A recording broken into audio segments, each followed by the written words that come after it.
Hello guys, welcome to study philia education. So दोस्तों, आज हम स्पेन के इम्पोर्टेंट फैक्ट की जो सीरीज हम रन कर रहे हैं, इसके पार्ट 6 को डिस्कस करेंगे। इस पार्ट में हम क्या पढ़ने वाले हैं? इस पार्ट में हम पढ़ेंगे स्पेनिश सिविल वॉर के बारे में।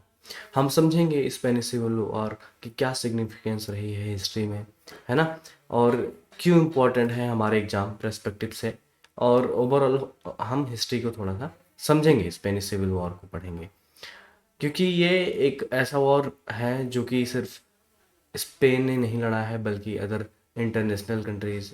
आप समझ सकते हो, आगे मैं आपको अच्छे से समझाने वाला हूँ। तो इसकी इतनी ज़्यादा सिग्निफिकेंस है ना? इसको हम कॉम्प्रिहेंसिव तरीके से, हमारी जो अप्रोच है लर्निंग की, हम उस तरीके से इसको पढ़ेंगे। पहली बात कि दोस्तों, अगर आपको ये वीडियोस पसंद आ रही हैं तो आप कृपया करके ज़रूर से ज़रूर लाइक करें। और कोई भी बच्चा अगर किसी ग्रुप में या टेलीग्राम में ज्वाइन है जहाँ पे और भी बच्चे पार्टिसिपेट कर रहे हैं, अगर आपको लगता है ये वीडियो हेल्पफुल होगी उनके लिए, आप शेयर कर सकते हो उनके साथ। सेकंड थिंग, और जो भी मैं क्वेश्चन पूछ रहा हूँ आपसे, वीडियोस में क्विज कर रहा हूँ आपके साथ, उसको आप पार्टिसिपेट कीजिए, कमेंट बॉक्स में उनका आंसर देने की कोशिश कीजिए, है ना? अगर नहीं आता है तो कोई बात नहीं, आप गूगल की हेल्प ले सकते हैं। मैं ये नहीं कहता कि ये सभी लोग पढ़ें, अगर आपने पढ़ा ही होता तो आप क्यों फॉलो करे होते चैनल को। तो मैं बस चाहता हूँ कि आप लोग थोड़ा एक्टिव हो जाएं पढ़ाई के मामले में, है ना? तो इसी तरीके से हम आगे बढ़ते रहेंगे और हमारी जो अंडरस्टैंडिंग है, जिस लेवल की हमें डेवलप करनी है, उसमें हम सक्सेस होंगे। ठीक है? तो वीडियो को स्टार्ट करते हैं देरी ना करते हुए, है ना? बढ़े? हाँ। तो एक स्लाइड मैंने ऐड की है यहाँ पे। आई होप जिन बच्चों ने भी कल की वीडियो को देखा होगा जो मैंने अभी रिसेंट में डाला था, है ना, जिसमें मैंने स्पेन के एथनिक कॉम्पोजिशन एंड रिलीजन को भी डिस्कस किया था। तो ध्यान देने वाली बात यह है दोस्तों, मैं इसके लिए हम्बली अपोलोजाइज करता हूँ आप सभी से। मेरी मिस्टेक रही है, ये स्पेलिंग एरर है। एथनिक की स्पेलिंग होती है ETHNIC। यहाँ पे कह सकते हो गलती से अवॉइडेबल, ये टाइपो मिस्टेक हो गया, यहाँ पे मैंने ई कर दिया है। और ऑलरेडी मैं जब मैं वीडियो अपलोड कर रहा था तभी मैंने ये चीज़ देखा था कि ये एरर है। और थंबनेल एंड अदर जगह पे जहाँ पे पॉसिबली मैं एडिट कर सकता था, वहाँ पे मैंने एडिट कर लिया था और सुधार दी थी इस गलती को। बट वीडियो के अंतराल में जहाँ पे मैंने पढ़ाया है वहाँ पे मैं नहीं कर पाया था, है ना? तो इस चीज़ को आप प्लीज़ इग्नोर कीजिएगा, इस मिस्टेक को। तो इसलिए मैंने इस स्लाइड को सबसे पहले डाला था ताकि मैं आपको ये चीज़ बता सकूँ। आगे बढ़ते हैं दोस्तों, हम आज स्पेनिश सिविल वॉर के बारे में पढ़ेंगे। ठीक है? अब ये सिविल वॉर को पढ़ने से पहले हम थोड़ा सा बैकग्राउंड जानते हैं। आप सभी को पता होगा कि वर्ल्ड वॉर 1 लड़ा गया था। जो टाइम था वर्ल्ड वॉर उनका 1914 से लेकर 1918 के बीच का, जिसमें काफ़ी सारी कंट्रीज़ ने पार्टिसिपेट किया था। और दो मेन अलायंसेस थे जो आपस में लड़ रहे थे। पहला जो था, जिसमें Russia, United State of America, Great Britain, आप बोल सकते हो ब्रिटेन, ब्रिटिश आर्मी जिसमें थी, और इवन फ्रांस, है ना? तो इनको और भी कंट्रीज़ हैं जो डायरेक्टली या इनडायरेक्टली सपोर्ट कर रही थी ये जो अलायंस था, है ना? और जो दूसरा था एक्सिस अलायंसेस, तो जिसमें मेनली जर्मनी, इटली और भी एक और कंट्री था। एक तरीके का वो साम्राज्य था, किंगडम था, है ना? वो भी ये इस तरीके से लड़ी थी इन्होंने वर्ल्ड वॉर 1। दूसरी चीज़, ये बैकग्राउंड में इस तरीके से इसलिए ले रहा हूँ, सॉरी। तो जब वर्ल्ड वॉर फर्स्ट ख़त्म हुआ तो आपको पता होगा ट्रीटी ऑफ वर्साइलेस साइन हुआ था। हमने फ्रांस जब पढ़ी थी उसकी हिस्ट्री एंड तभी मैंने ये चीज़ें बताई थी। इवन जब हम जर्मनी पढ़ रहे थे तब भी हमने इसका जिक्र किया था। जिसमें क्या हुआ था, जर्मनी को काफ़ी ह्यूमिलिटेशन सहना पड़ा था।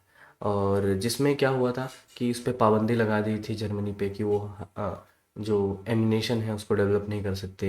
उनकी जो बाउंड्रीज थी उसको लिमिट कर दिया गया था। वो वॉर के लिए तैयार नहीं हो सकते और अपनी आर्मी को बढ़ा नहीं सकते, उसको डीमिलिटराइज कर दिया गया था। और ह्यूज अमाउंट ऑफ रिप्रेशन भी पे करना पड़ रहा था। और इसके चलते ही आपको याद होगा, आपने अगर पढ़ा हो कहीं पे, 1929 में एक इकोनॉमिक क्राइसिस आया था। इवन काफ़ी इम्पैक्ट किया था यूरोपियन कंट्रीज़ जो थी, नेशन थे, और ख़ासकर अमेरिका में भी। तो काफ़ी ज़्यादा क्राइसिस था, जिसके चलते स्पेन में उस टाइम पे क्या चली आ रही थी, मोनार्की थी दोस्तों, है ना। मोनार्की चली आ रही थी, जिसमें क्या था, अब लोगों के बीच में थोड़ा सा नाराज़गी थी, गुस्सा था कि जो इकोनॉमिक क्राइसिस चल रही थी उसको उनको दूर करना था। वो चाहते थे कि इकोनॉमिक क्राइसिस दूर हो, जिसके चलते जो रिजीम चली आ रही थी मोनार्की की, तो लोगों ने उसको हटाया, मोनार्की को हटा के वहाँ पे एक रिपब्लिक गवर्नमेंट लेके आए, जिसको रिपब्लिक गवर्नमेंट ऑफ स्पेन हम यहाँ पे पढ़ेंगे। अब ये जो सिविल वॉर था, अब ये जो रिपब्लिकन गवर्नमेंट थी, इसको करना क्या था, है ना। तो पहले अब समझते हैं स्पेनिश जो सिविल वॉर हुआ था, किन किन के बीच हुआ था, राइट। तो जो स्पेनिश सिविल वॉर हुआ था, वो Republican government of Spain and ये जो मिलिट्री थी स्पेन की, है ना, जो मिलिट्री लीडर थे, आप बोल सकते हो, अभी मैं उनका नाम बताऊंगा, फ्रांसिस्को, है ना, फ्रैंको, आप बोल सकते हो फ्रैंको शॉर्ट नेम से। इनका अलायंस किसके साथ था, जो वहाँ की चर्च के फादर आप बोल सकते हो, है ना, जो भी, उनके साथ ये अलायंस कर लिया गया था। जो प्रीस्ट थे चर्च के, है ना, चीफ प्रीस्ट, और ये जो आर्मी के चीफ थे, इन दोनों में अलायंसेस हुआ। और इन ये लड़ना किससे चाह रहे थे, जो रिपब्लिकन गवर्नमेंट ऑफ स्पेन से। ऐसा क्यों, ये अब हम यहाँ पे समझते हैं। रिपब्लिकन गवर्नमेंट क्या चाहती थी, वो ये चाहती थी कि ये जिस तरीके की इकोनॉमिक क्राइसिस है, इससे अगर निपटना है, तो वो एक रिफॉर्म लाना चाहते थे। बेसिकली वो एक लैंड रिफॉर्म था, माफ़ कीजिएगा, सॉरी दोस्तों। तो जो लैंड रिफॉर्म था, कुछ इस तरीके से लाना चाह रही थी कि जिनके पास बहुत सारे लैंड हो, उसको क्या कर दिया जाए, उसको लैंड रिफॉर्म के तरीके से उसको नेशनलाइज कर दिया जाए, वो गवर्नमेंट के हो जाएंगे। अब जो लैंड बहुत सारे थे, वो किसके थे, वो एक जो आर्मी के चीफ होते थे, है ना, उनके लैंड थे। और जो प्रीस्ट थे, उनके पास बहुत सारे लैंड थे। आप सभी को पता होगा ये चीज़, बहुत टाइम पहले से चली आ रही थी। इवन फ्रांस में भी यही प्रॉब्लम थी, है ना। जो नोबेल लोग थे, प्रीस्ट थे, उनके पास बहुत सारे लैंड हुआ करते थे। तो अब एक तरीके से ये जो रिपब्लिकन गवर्नमेंट था, एक जो कम्युनिस्ट की आइडियोलॉजी थी, उसको अपना रही थी कि उसको रिफॉर्म, लैंड रिफॉर्म लाया जाए और नेशनलाइज किया कर दिया जाए लैंड। अब इससे क्या होगा, ऐसे में तो जो मिलिट्री के चीफ थे, या और जो प्रीस्ट थे, उनको कोई फ़ायदा नहीं होता। आप खुद सोचिए, अगर आपकी ज़मीन जाए तो क्या होगा। तो वो चाहते थे कि ये जो रिपब्लिकन गवर्नमेंट है, उसको उखाड़ फेंक दिया जाए स्पेन से। तो इसके तहत उन्होंने प्लान किया एक मिलिट्री कू, जो कि जिसमें नाकाम रहे फ्रैंको, है ना, वही लीड कर रहे थे। जो नेशनलिस्ट एक तरीके की पार्टी बोल लो या ग्रुप बोल लो, जिसको कौन सपोर्ट कर रहा था, कौन लीड कर रहा था, फ्रांसिस्को फ्रैंको, है ना। तो वो लीडर थे इसके, द नेशनलिस्ट के, मिलिट्री के। ये इसमें काफ़ी सारे आर्मी सोल्जर थे जिन्होंने पार्टिसिपेट किया था। वो सोल्जर्स भी कहाँ कहाँ थे, अलग अलग कंट्री से भी थे, मैक्सिकन भी थे, अमेरिकी भी थे, ये सारे लोग थे। तो अब ये जो लड़ाई छिड़ी हुई थी, किसके बीच में, रिपब्लिकन गवर्नमेंट और द नेशनलिस्ट के बीच में। द नेशनलिस्ट को कौन लीड कर रहा था, फ्रांसिस्को को फ्रैंको। वो कौन थे, एक मिलिट्री लीडर बोल सकते हो, मिलिट्री चीफ बोल सकते हो, है ना। और किसने किसके साथ अलायंस किया हुआ था, जो स्पेन की जो पादरी थे, आप बोल सकते हो अभी, है ना, चीफ प्रीस्ट बोल सकते हो, उनके साथ, क्योंकि उनके पास बहुत सारे लैंड थे। और इसी लैंड की वजह से और भी सारी कुछ चीज़ें रिफॉर्म थी, जो रिपब्लिकन गवर्नमेंट चाहती थी कि उनकी इकोनॉमी बेहतर हो सके, जिस तरीके से वो क्राइसिस में थे। तो ये तो इतना बैकग्राउंड रहा। अब ये बात भी समझ में आ गई कि अब ये लड़ना क्यों चाह रहे थे, है ना? क्योंकि ये जो पॉलिसीज़ थी, ये जो रिफ़ॉर्म लाना चाह चाह रहे थे, है ना? ये एक तरीके का जो बिल ला रहे थे, ये इनके लिए हित में नहीं था। तो इसलिए वो कू करना चाहते थे, मिलिट्री कू, तो जिसमें वो नाकाम रहे। तो अब होता क्या है, अब देखते हैं यहाँ से क्या चीज़ें होती हैं। अब ये जो नेशनलिस्ट थे, जिसको लीड कर रहे थे फ्रांसिस्को फ्रैंको, इनको कौन सपोर्ट सपोर्ट कर रहा था इंटरनेशनल से? एक तरीके से इनको सपोर्ट कर रही थी फासिस्ट फोर्सेस, आप बोल सकते हैं, जो कि इटली की थी, मुसोलिनी और नाजी जर्मनी की मिलिट्री फोर्सेस, जिसको लीड कर रहे थे, जिसको लीड कर रहे थे आपके, सॉरी, हिटलर सॉरी, नाम नहीं आता, कभी कभी ऐसा हो जाता है। तो मुसलिनी और जो हिटलर थे, वो नेशनलिस्ट को सपोर्ट कर रहे थे, क्योंकि आप खुद भी समझिएगा, एक वो अगेन मिलिट्री लीडर थे हिटलर, और ऐसे में जो नेशनलिस्ट को लीड कर रहे थे फ्रांसिस्को फ्रैंको, तो वो भी एक आर्मी लीडर थे, आर्मी चीफ थे, है ना? और यहाँ पे कौन सपोर्ट कर रहा था रिपब्लिकन गवर्नमेंट को? रिपब्लिकन गवर्नमेंट को सपोर्ट कर रही थी ब्रिटिश गवर्नमेंट, ब्रिटेन कर रहा था, ब्रिटेन खुद कर रहा था, फ्रांस कर रहा था, और साथ ही साथ यूएसएसआर। अब हैरानी ये होगी दोस्तों जान के कि यूएसआर क्यों कर रहा होगा रिपब्लिकन गवर्नमेंट को, जबकि रिपब्लिक है, और यूएसएसआर की आइडियोलॉजी क्या है? कम्युनिस्ट और आइडियोलॉजी है। वो सिर्फ इसलिए कर रही थी क्योंकि जो रिपब्लिकन गवर्नमेंट थी, जो रिफॉर्म ला रही थी, वो कम्युनिस्ट आइडियोलॉजी को फॉलो कर रही थी, क्योंकि ये लैंड में रिफॉर्म लाना, ये सारे काम किसके होते हैं? कम्युनिस्ट गवर्नमेंट की। तो इसलिए यूएसआर यहाँ पे मदद कर रहा था। अब ब्रिटिश गवर्नमेंट, या आप कह सकते हो ब्रिटेन या फ्रांस, क्यों कर रहा था? क्योंकि ये जो गवर्नमेंट आई थी, ये सिलेक्ट चुनाव इलेक्शन करके आई थी, लोगों ने चुना था, एक रिपब्लिक गवर्नमेंट थी, इसलिए ये सपोर्ट कर रहे थे। अब यहाँ पे हमें समझ में आ गया कि ऐसा क्यों हो रहा था, और भी आगे मैं रीज़न समझाऊंगा कि ये जो हिटलर थे, ये क्यों सपोर्ट कर रहे थे नेशनलिस्ट को।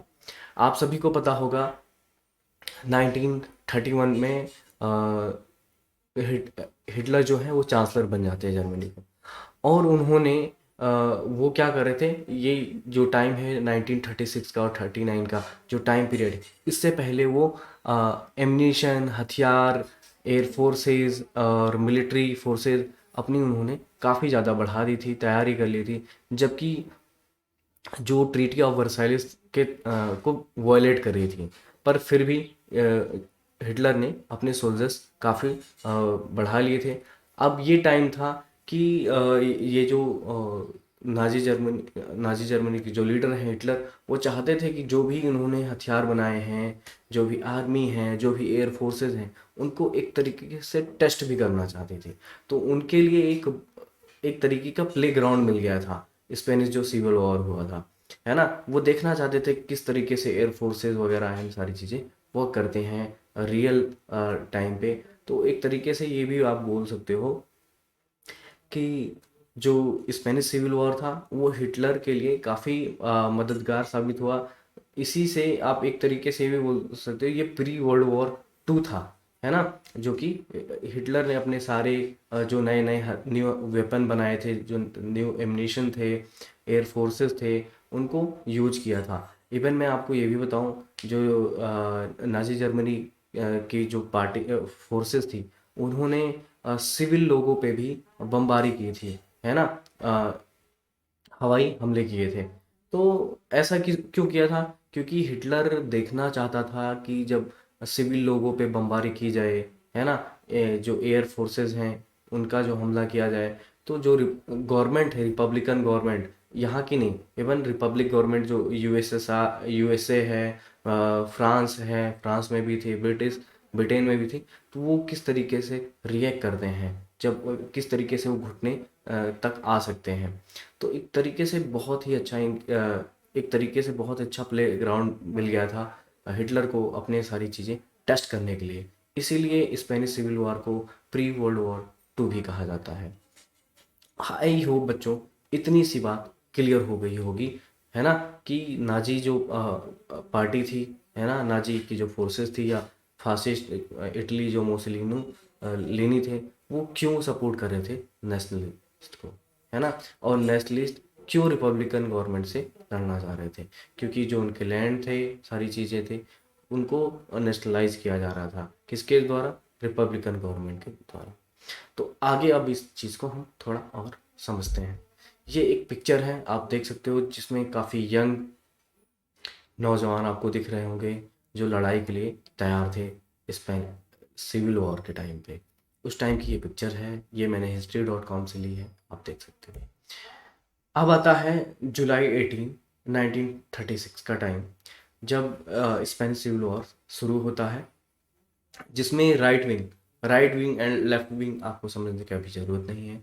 आप बस इतना समझिए, जो मिलिट्री ऑफिसर इन स्पेनिश, ये जो मोरक्को था, मोरक्को कंट्री आपको याद होगा, आप रिकॉल कीजिए, मैंने मैपिंग कराई थी, हाँ, वहाँ से लाया जा रहा था, कहाँ पे, मेनलैंड स्पेन में, है ना। जो मिलिट्री ऑफिसर्स थे उनको बुलाया गया था, किसके द्वारा, और कहाँ से, कैनरी आइलैंड से, जो जनरल फ्रांसिस्को फ्रैंको थे, उन्होंने एक ब्रॉडकास्ट मैसेज किया, और वहाँ की जो आर्मी के ऑफिसर थे उनको ये जो अपराइजिंग थी इसको ज्वाइन करने के लिए इनको इनविटेशन किया। और ऐसा क्यों, क्योंकि वो ओवरथ्रो करना चाहते थे जो लेफ्टिस्ट रिपब्लिकन गवर्नमेंट, है ना, उसको हटाना चाहते, उखाड़ फेंकना चाहते थे। विद इन 3 डेज दोस्तों, ये जो रेबल्स थे, है ना, इन्होंने क्या कैप्चर कर लिया, मोरक्को कैप्चर कर लिया, और मच मोर नदर्न स्पेन, जो नदर पार्ट ऑफ स्पेन का एरिया है, उसको भी कैप्चर कर लिया गया। सेवरल की सिटीज़ इन साउथ, जो साउथ में कुछ सिटीज़ थी, आपको याद होगा, मैंने आपको एक रीजन बताया था एंडोनेशिया का, साउथ में है, काफ़ी कुछ सिटीज़ हैं जिसको उसको भी कैप्चर कर लिया गया था। पर होता क्या है यहाँ पे, कुछ काफ़ी सारी चीज़ें तो कैप्चर तो हो ही गई थी, बट जो रिपब्लिकन गवर्नमेंट थी वो सक्सेस उनको सक्सेस मिली, जो अपराइजिंग थी उनको कंट्रोल करने में, खासकर कहाँ, मैड्रिड जो कैपिटल थी स्पेन की, वहाँ पे उन्होंने उसको थोड़ा सा डाउन कर दिया था। बट ये एक इस तरीके से कंट्रोल नहीं कर पाते, हालांकि जिस तरीके से करना चाहिए था अदर एरिया पे, जो स्पेन का नदर्न पार्ट पार्ट था, है ना, तो वहाँ पे नहीं, बस वो सिर्फ मैड्रिड जो कैपिटल थी वहीं पे वो कंट्रोल कर पाए थे। और मैं आपको बताऊं कि ये जो रिपब्लिकन जो पार्टी थी और जो नेशनलिस्ट पार्टी थी, जब ये रेबल स्टार्ट हुआ इस तरीके से, उसमें कुछ प्रोसीजर चलाए गए जो सिक्योर तरीके से रिस्पेक्टिव, वो एक दूसरे की जो पार्टी के जो पॉलिटिकल लीडर होते थे उनको टेररिस्ट बता के उनको एग्जीक्यूट कर दिया गया, जिसमें thousand of suspected political opponent हुआ करते थे। इन दोनों पार्टी में जो भी ओपोनेंट हुआ करता था उनको एग्जीक्यूट कर दिया जाता था। मीनवाइल उस टाइम पे क्या हुआ, जब मैड्रिड को कंट्रोल किया गया रिपब्लिकन गवर्नमेंट के थ्रू, जो फ्रांसिस्को फ्रैंको थे वो कहाँ चले गए, मोरक्को चले गए। ऐसा इस ऐसा क्यों, ऐसा क्यों किया उन्होंने, क्या वो डर के भागे थे, ऐसा नहीं, वो इसलिए गए क्योंकि वो आर्मी को और प्रिपेयर कर पाए, अफ्रीका से लेके आए, कहाँ पे, मेनलैंड स्पेन में, अपने खुद की ही जनता को वो मार रहे थे ये लोग, अपने ही स्पेन में ही लेके आ रहे थे। ऐसा इसलिए क्योंकि वो चाहते थे कि उनकी जो लैंड है, जो प्रीस्ट हैं, उनसे जो टाई किया था उन्होंने, ताकि उनकी जो ज़मीन है, लैंड है, वो ना जाए। आज तक जितनी भी लड़ाइयाँ हुई हैं दोस्तों, वो लैंड की वजह से होती है। अब अभी आप पास पड़ोसी अपनी कंट्री इंडिया में आप कहीं पे भी देखोगे, जो लड़ाइयाँ हैं वो लैंड की वजह से। ये तो बहुत बड़ी बड़ी लड़ाइयाँ लड़ी गई, वर्ल्ड वॉर लेवल के लेवल, है ना। तो आप इस तरीके से भी देखिए, लड़ाई किस में हो रही थी, सिर्फ रिपब्लिकन गवर्नमेंट और जो वहाँ की आर्मी ऑफिसर थे, मिलिट्री ऑफिसर, जो चीफ जिनको लीड कर रहे थे फ्रांसिस्को फ्रैंको, और जो जिनके साथ अलायंस किसके साथ था, जो प्रीस्ट थे उनके, सिर्फ दो के बीच। बट कहीं ना कहीं आप डायरेक्टली या इनडायरेक्टली और भी कंट्रीज शामिल थी इस लड़ाई में, है ना। इटली हो गई आपकी, जर्मनी था ही, जापान भी था, क्योंकि वो किसको सपोर्ट कर रहे थे, फासिज्म को, राइट विंग को सपोर्ट करते थे, है ना। तो वो चाहते थे कि ये जो रिपब्लिक गवर्नमेंट है इसको हटाया जाए, क्योंकि वो रिपब्लिक, वो नहीं चाहते थे कि जो गवर्नमेंट आए वो चुन के आए। और ब्रिटिश और फ्रांस क्यों कर रहे थे, क्योंकि जो रिपब्लिकन गवर्नमेंट थी वो चुन के आई थी, सिलेक्टेड थी। और यूएसएसआर इसलिए क्योंकि जो रिपब्लिकन गवर्नमेंट थी वो मार्क्सिज्म की जो आइडियोलॉजी है उसको फॉलो कर रही थी। तो एक तरीके से ये प्री वर्ल्ड वॉर था, जैसे कि मैंने आप सभी को बताया। ये चीज़ें आई होप आप सभी को क्लियर हो गई होंगी। अब एट द एंड ऑफ होता क्या है दोस्तों, जो फ्रांसिस्को फ्रैंको होते हैं, जो 39 तक जो लड़ाइयाँ लड़ेगी, हालांकि पढ़ने को बहुत कुछ है, बस मैं क्रिस्प तरीके से बता रहा हूँ जितना आपको जानने की ज़रूरत है। वो सक्सेस उनको मिलती है इस लड़ाई में। वो ये जो सेकंड स्पेनिश रिपब्लिक गवर्नमेंट आई थी उसको ओवरथ्रू कर देते हैं स्पेन से। आप सभी के लिए एक क्विज है, आप मुझे बताओ कि जो फर्स्ट स्पेनिश रिपब्लिक थी वो कब से कब तक रही और कब आई थी, है ना। तो आपको ये तो पता ही चल गया होगा जो सेकंड स्पेनिश रिपब्लिक था ये कब चुन के आई थी। अगर नहीं पता है तो आप मुझे बताइए, ये तो सिविल वॉर का मैंने बताया है। ये जो चलो मैं ही बता देता हूँ, जो सेकेंड स्पेनिश रिपब्लिक था 1931 में आ गई थी दोस्तों, इलेक्ट होके, है ना। और कब तक रही, 1939 तक, जब तक सिविल वॉर चलता रहा। उस ऐसा ही इसलिए क्योंकि जो फ्रांसिस्को फ्रैंको थे वो लीड कर रहे थे, जो उनकी आर्मी थी नेशनलिस्ट आर्मी, उसमें बहुत सारे लोगों ने पार्टिसिपेट भी किया था, सपोर्ट कर रहे थे और लड़ाइयाँ भी लड़ रहे थे। क्योंकि इटसेल्फ जो हिटलर था, जर्मनी अपने आप में मजबूत हो गया, तो बहुत सारे आर्मी फोर्सेस थे, है ना। किस तरीके से जो एयर बेस था उनका, एयर फोर्सेस थे, किस तरीके से मजबूत हो गई थी। तो इस तरीके से इनको कहीं ना कहीं एकदम सपोर्ट मिला था बहुत अच्छे तरीके से, जिसकी वजह से क्या हुआ, इनको सक्सेस मिली। जो सेकेंड स्पेनिश रिपब्लिक थी उसको ओवरथ्रो करने में। गवर्नमेंट कौन सी थी, रिपब्लिकन गवर्नमेंट को वो वहाँ से हटा देते हैं।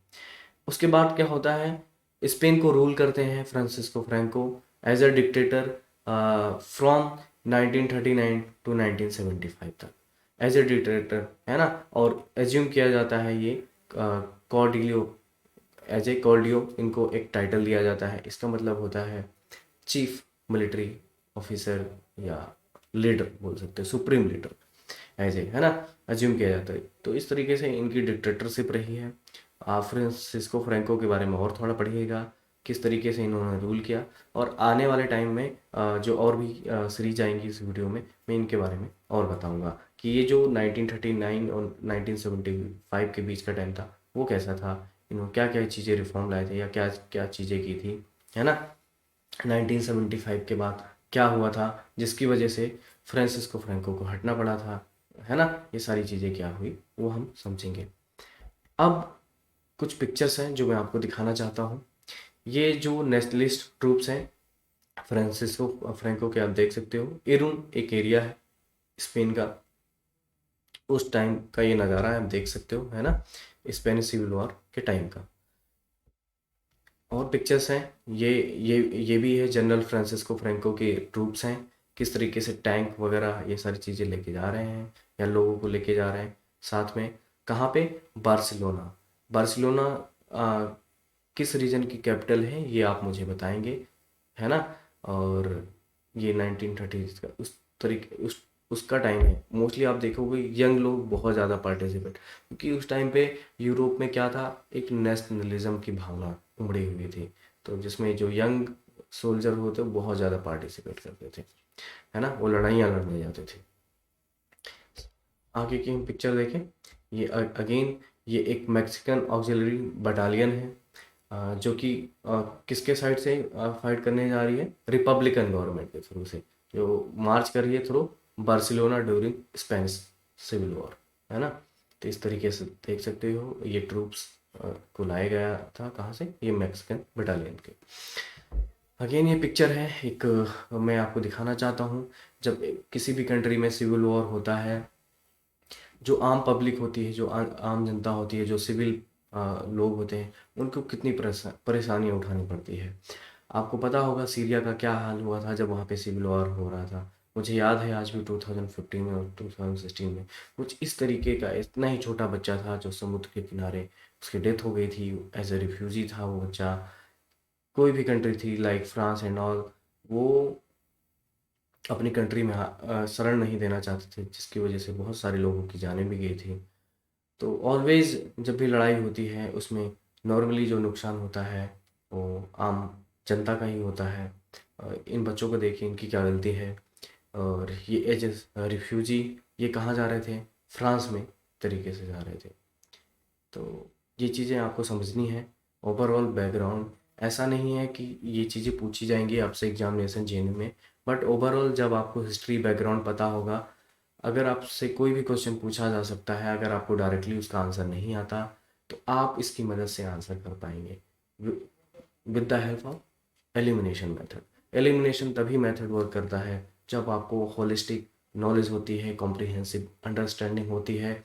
बताने को मैं एक बार में बता सकता था कि स्पेनिश सिविल वॉर कब से कब तक हुआ, बट मैं उसके पीछे का मोटो भी समझाना चाहता था, हुआ क्यों था और इसकी सिग्निफिकेंस क्या थी, वो भी मैंने आपको समझा दी। सिग्निफिकेंस सबसे पहली बात तो ये थी क्योंकि इसमें कई सारी कंट्रियां शामिल हो गई थी, है ना। यहीं से डिसाइड हो गया था कि कौन किसकी साइड लेने वाला है ना, किसकी अलायंस किसके साथ बनने वाली है वर्ल्ड वॉर 2 में, है ना। इसीलिए इसको प्री वर्ल्ड वॉर 2 भी कहा जाता है। और इसमें ये जो वॉर थी स्पेनिश सिविल वॉर, जिसने भी जिसकी साइड लिया था, और सेम अलायंस वर्ल्ड वॉर 2 में भी थी, है ना। चाहे वो अलाइड पावर हो या एक्सिस पावर हो, आप खुद भी देखेंगे तो उसमें अलाइड पावर में USSR, Britain, France and USA थी, एक साथ सपोर्ट कर रहे थे। और ये अ, जो नेशनलिस्ट आर्मी थी, जो ग्रुप था, इसको सपोर्ट कर रही थी fascist forces like Germany, Italy, Japan, है ना। तो यही आगे वर्ल्ड वॉर 2 में भी ऐसे ही अलायंसेस रही थी। तो आई होप आप सभी को बच्चों इतना तो समझ में आ गया होगा, है ना।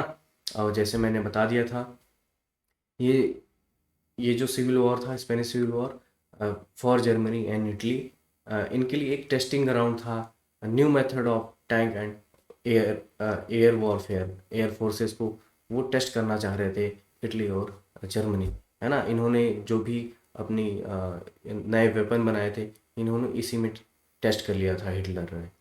और ब्रिटेन के लिए क्या था, और फ्रांस के लिए ये एक कॉन्फ्लिक्ट रिप्रेजेंट कर रहा था आने वाले न्यू थ्रेट के लिए, जिसको वो प्रिवेंट करना चाहते थे, बट स्ट्रगल भी कर रहे थे इसको प्रिवेंट करने के लिए। बट होता क्या है, उसको प्रिजर्व भी करना चाहते पर प्रिजर्व नहीं कर पाए, जिसके तहत क्या होता है 1939 में वर्ल्ड वॉर स्टार्ट हो जाता है।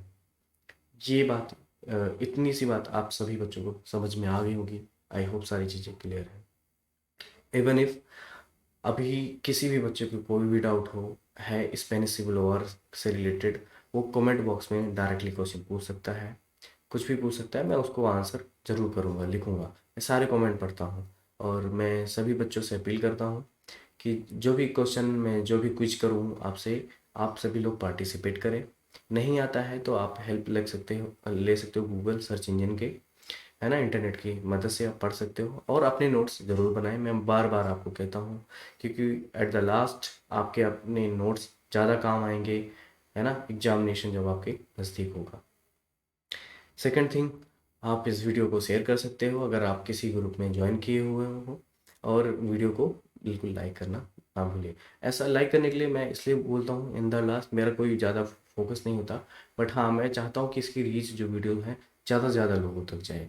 इससे क्या होता है, मुझे सपोर्ट मिलती है, मुझे खुशी मिलती है, और मैं प्रेरित होता हूँ और भी वीडियोस को रिकॉर्ड करने के लिए देखिए। और इससे ही मुझे पता चलता है आप लोग कितना प्यार दे रहे हो, कितना सपोर्ट कर रहे हो, कितना ज़्यादा पसंद आ रहा है आपको ये वीडियोस, ये लेक्चर्स, है ना। चलो, आज के लिए बस दोस्तों इतना ही इस वीडियो में। मैं आपसे विदा लेता हूँ। मैं Puneet Tiwari, signing off. Thank you for watching. Thank you.